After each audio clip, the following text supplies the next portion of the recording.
नमस्कार, जय हिंद दोस्तों। स्वागत है आपका अपने YouTube channel important MCQ by Sandeep में। दोस्तों यहाँ पर हम आपके लिए एक खबर लेकर आए हैं जो कि 2019 बैच के अभ्यर्थियों के लिए है। क्या 2019 बैच के अनुत्तीर्ण छात्रों को प्रथम सेमेस्टर परीक्षा देनी होगी? इसके लिए PNP द्वारा पत्र जारी कर दिया गया है। इस बारे में क्लियरेंस PNP द्वारा दे दिया गया है। साथ ही साथ यहाँ पर यह भी बताया गया है कि जो छात्र अनुत्तीर्ण घोषित किए गए हैं उन्हें स्कॉलरशिप भी नहीं मिलेगी इस बार। इस पूरे लेटर में क्या क्या है, चलिए उस लेटर को देख लेते हैं, तब जाकर हमें और ज़्यादा क्लियर होगा और एक केस के माध्यम से भी हम आपको अच्छे से समझा देंगे कि 2019 बैच के अनुत्तीर्ण छात्रों को कौन कौन सी परीक्षा देनी होगी। क्या फर्स्ट सेमेस्टर की भी परीक्षा देनी होगी और सेकंड सेमेस्टर की भी परीक्षा देनी होगी? दोनों बातें यहाँ पर हम क्लियर करेंगे और उन्हें स्कॉलरशिप मिलेगी या नहीं मिलेगी उसके बारे में भी चर्चा करेंगे। और अगर नहीं मिलेगी तो क्यों नहीं मिलेगी और मिलेगी तो कब मिलेगी।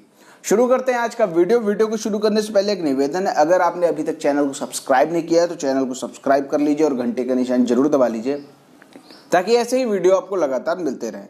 शुरू करते हैं आज का वीडियो। यहाँ आप देख सकते हैं प्रेषक सचिव परीक्षा नियामक प्राधिकारी यानी PNP द्वारा जारी किया गया लेटर है। और किसके नाम लेटर जारी किया गया है? सेवा में निदेशक समाज कल्याण उत्तर प्रदेश लखनऊ।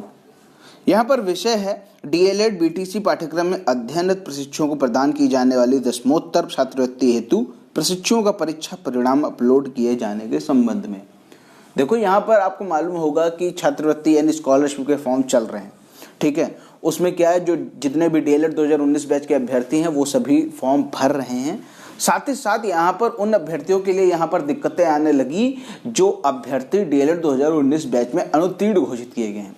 तो इसके संबंध में समाज कल्याण उत्तर प्रदेश लखनऊ ने एक PNP को लेटर जारी किया था कि इन अभ्यर्थियों का डाटा शो नहीं कर रहा है, यानी जो अभ्यर्थी अनुत्तीर्ण घोषित कर दिए गए हैं उनका डाटा शो नहीं कर रहा है।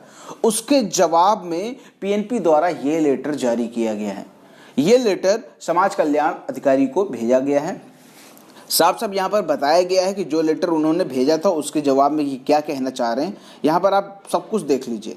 यहाँ पर साफ साफ दिया हुआ है कि उपयुक्त विषयक प्रदेश में संचालित राजकीय संस्था डाइट निजी संस्थान में अध्ययनरत प्रशिक्षुओं को DLED प्रशिक्षुओं को समाज कल्याण विभाग द्वारा प्रदान की जाने वाली दसमोत्तर छात्रवृत्ति का संदर्भ ग्रहण करने का कष्ट करें, जिसके अंतर्गत उनके द्वारा किए गए आवेदन पर समाज कल्याण विभाग द्वारा आवेदन के परीक्षण उपरांत अहर प्रशिक्षुओं को छात्रवृत्ति प्रदान की जाती है। देखो यहाँ पर इसी पॉइंट से ही क्लियर हो रहा है कि कुछ ना कुछ गड़बड़ है कि DLED के जो अनुत्तीर्ण अभ्यर्थी यानी 2019 बैच के जो अनुत्तीर्ण अभ्यर्थी हैं उनको यहाँ पर छात्रवृत्ति देने का भी प्रावधान नहीं बनाया जा रहा है।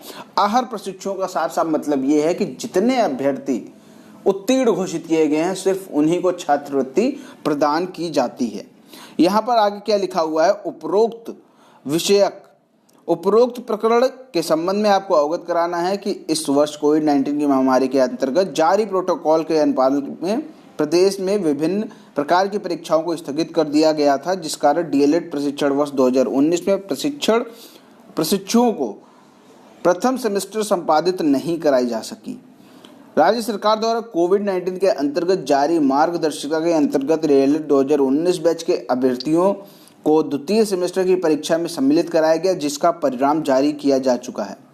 कार्यालय द्वारा DLED प्रशिक्षण 2019 के द्वितीय सेमेस्टर की परीक्षा में उत्तीर्ण कुल 95,934 प्रशिक्षुओं को परीक्षा परिणाम वेबसाइट पर अपलोड कर दिया गया है। यानी जो अभ्यर्थी 95,934 अभ्यर्थी उत्तीर्ण घोषित किए थे उनका परीक्षा परिणाम अपलोड कर दिया गया है तथा 76,804 प्रशिक्षु जो कि इस परीक्षा में अनुत्तीर्ण घोषित हुए हैं उनका पोर्टल पर परिणाम अपलोड नहीं किया गया है। तो यहाँ पर ये चीज़ क्लियर बताई जा रही है कि स्कॉलरशिप के लिए सिर्फ और सिर्फ 95,934 अभ्यर्थियों का डाटा ही अपलोड किया गया है। अब मेन पॉइंट यहाँ से शुरू होता है कि लिखा हुआ है DLED प्रशिक्षण हेतु निर्गत विवरणिका के अनुसार यदि कोई प्रशिक्षु किसी सेमेस्टर परीक्षा में एक या अधिकतम 2 विषयों में अनुत्तीर्ण होता है तो ऐसे प्रशिक्षुओं को आगे के सेमेस्टर की परीक्षा में सम्मिलित होने के लिए प्रमोट किया जाता है एवं अनुत्तीर्ण विषयों की आंशिक परीक्षा में सम्मिलित होने का अवसर प्रदान किया जाता है। किंतु DLED 2019 बैच के प्रशिक्षुओं के प्रथम सेमेस्टर का परीक्षा परिणाम उनके द्वितीय सेमेस्टर के परीक्षा परिणाम पर निर्भर है। क्योंकि द्वितीय सेमेस्टर में उनके द्वारा प्राप्तांक के आधार पर प्रशिक्षुओं को प्रथम सेमेस्टर में अंक एवं कक्षोन्नति प्रदान की जानी है। ऐसी स्थिति में द्वितीय सेमेस्टर में अनुत्तीर्ण प्रशिक्षुओं के परीक्षा फल की स्थिति एवं कक्षोन्नति के संबंध में अधोहस्ताक्षरी कार्यालय द्वारा परिषद कार्यालय से मार्गदर्शन प्रदान किए जाने हेतु पत्र प्रेषित किया गया है, जिसके कारण डीएलएड द्वितीय सेमेस्टर में अनुत्तीर्ण प्रशिक्षुओं के परीक्षाफल वेबसाइट पर अपलोड किए जाने में तकनीकी कठिनाई है। ये पूरे पैसेज का क्या मतलब है? पूरे पैसेज का ये मतलब है कि जितने भी छात्र अनुत्तीर्ण घोषित किए गए हैं तो उन अभ्यर्थियों को तो पहली बात स्कॉलरशिप अभी नहीं मिल पा रही है, और दूसरी बात ये है कि जो अभ्यर्थी अनुत्तीर्ण घोषित किए गए हैं उन्हें सेकंड सेमेस्टर में प्रमोट नहीं किया जा रहा है। उन्हें क्या है, इस लेटर के अनुसार प्रथम सेमेस्टर की परीक्षा भी आपको दोबारा से देनी होगी। प्रथम सेमेस्टर की परीक्षा और आपको द्वितीय सेमेस्टर की परीक्षा के जिस विषय में आपकी बैक लगी है उस विषय की भी परीक्षा आपको देनी होगी। ठीक है, तो ये चीजें आपको क्लियर हो गई। अब दोस्तों यहाँ पर एक एग्जाम्पल के माध्यम से समझते हैं। मान लेते हैं कोई बच्चा है, कोई छात्र है, उसकी गणित में बैक लग जाती है। गणित में बैक लगने के बाद उसे क्या करना होगा, यानी वो अनुत्तीर्ण घोषित किया गया। अब यहाँ पर उस छात्र को क्या करना होगा, उस छात्र को गणित की तो परीक्षा देनी ही होगी, साथ ही साथ प्रथम सेमेस्टर के सभी विषय की परीक्षा देनी होगी। ये चीज आप यहाँ पर क्लियर है, इस लेटर के माध्यम से ये चीज क्लियर है।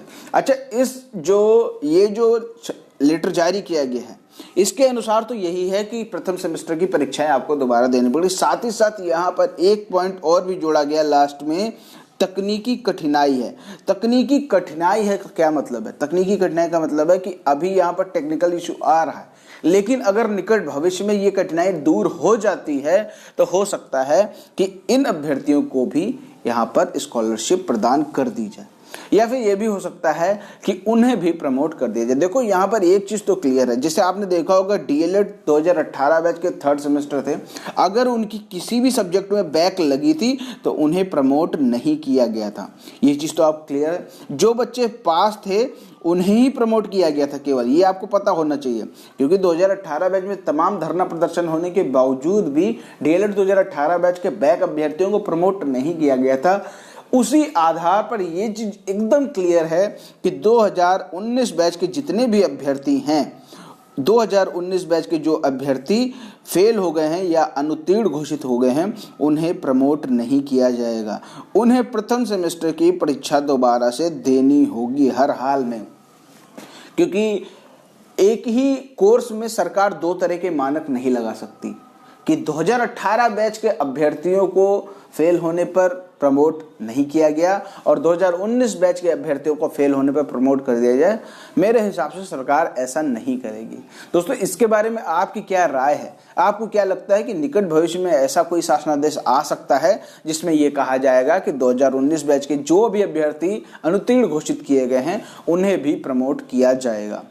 अगर आपको ऐसा लगता है तो नीचे कमेंट बॉक्स में बताइए, और इस संबंध में आपकी क्या राय है वो भी हमें नीचे कमेंट में जरूर बताइए। उम्मीद करता हूं कि ये जानकारी, ये विश्लेषण आपको पसंद आया होगा और ये आपको कुछ इसमें से सीखने को मिला होगा। मिलते हैं दोस्तों अगले वीडियो में। अगर आपने अभी तक चैनल को सब्सक्राइब नहीं किया है तो चैनल को सब्सक्राइब कर दीजिए, घंटे का निशान जरूर दबा दीजिए और इसके संबंध में अपनी राय भी नीचे कॉमेंट में जरूर लिखिए। मिलते हैं अगले वीडियो में, तब तक के लिए जय हिंद, जय भारत।